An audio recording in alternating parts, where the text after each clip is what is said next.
રત્ન કલાકારો માટે કોંગ્રેસે મેદાને આવી રત્ન કલાકારો માટે સરકાર પાસે 6 માંગણીઓ કરી હતી।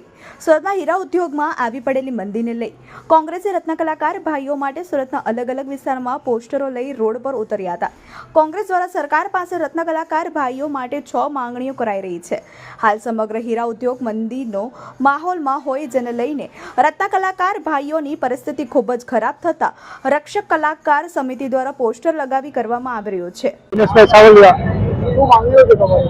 શહેર જિલ્લા કોંગ્રેસ સમિતિ દ્વારા રત્ન કલાકાર હિત રક્ષક સમિતિની આ બનાવવામાં આવી છે અને એટલા માટે જરૂર પડી કે હાલમાં છેલ્લા લાંબા સમયથી હીરામાં જે મંદી ચાલી રહી અને અનેક રત્ન કલાકાર ભાઈઓ છે એ આપઘાત સુધી જઈ રહ્યા છે, પોતાનો જીવ ગુમાવી રહ્યા છે। ત્યારે એક રત્ન કલાકાર કલ્યાણ બોર્ડ બનાવવામાં આવે, રત્ન કલાકારના બાળકોને શિષ્યવૃત્તિઓમાં આપવામાં આવે, એમના જે પરિવાર છે એમને સસ્તું આરોગ્ય આપવામાં આવે, સાથે સાથે ડાયમંડ સાથે જોડાયેલા કોઈ લોકો લોન લીધી હોય તો એમાં રાહત આપવામાં આવે।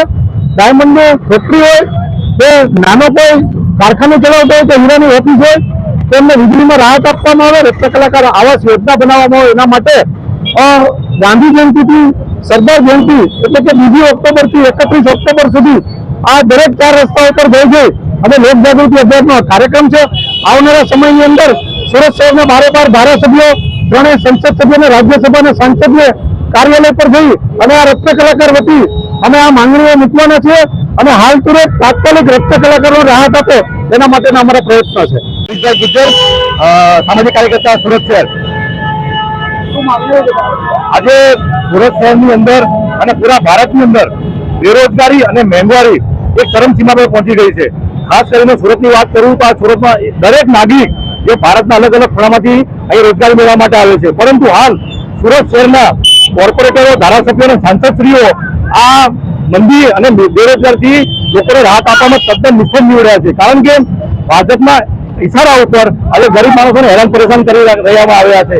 આજે તમે જો દરેક નાના રોજગારો એમાં ભાજપ સરકાર લારીવાળાને હેરાન કરે છે। જે ડાયમંડ વાળાને જે મદદ મળવી જોઈએ હોય એ મદદ નથી મળતી। આજે દરેક નાનામાં નાનો માણસ ભાડા ભરવામાં તકલીફમાં છે, દવાખાનાના બિલ ભરવામાં તકલીફમાં છે, સ્કૂલની ફી ભરવામાં તકલીફમાં છે।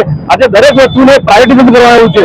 સરકારી સ્કૂલમાં પણ આજે સુવિધાઓ નથી। તો આજે હું મીડિયાના માધ્યમથી નિવેદન કરી સરકારને કે આજે અમારા સુરત શહેરની અંદર જે બહાર રાજ્યોમાંથી જે રોજગાર મેળવવા માટે આવ્યા છે એ તમામને અને અમારા ડાયમંડના જે કારીગરો છે એમને એવી સુવિધા આપવામાં આવે કે સસ્તું દવાખાનું, સસ્તી સ્કૂલ એવું સુવિધા કરવા માટે આજે અમે તમામ અમારા ડાયમંડ હિત રક્ષક સમિતિના સભ્યો તરફથી અમે આજે અહીંયા સડક પર આવ્યા છીએ।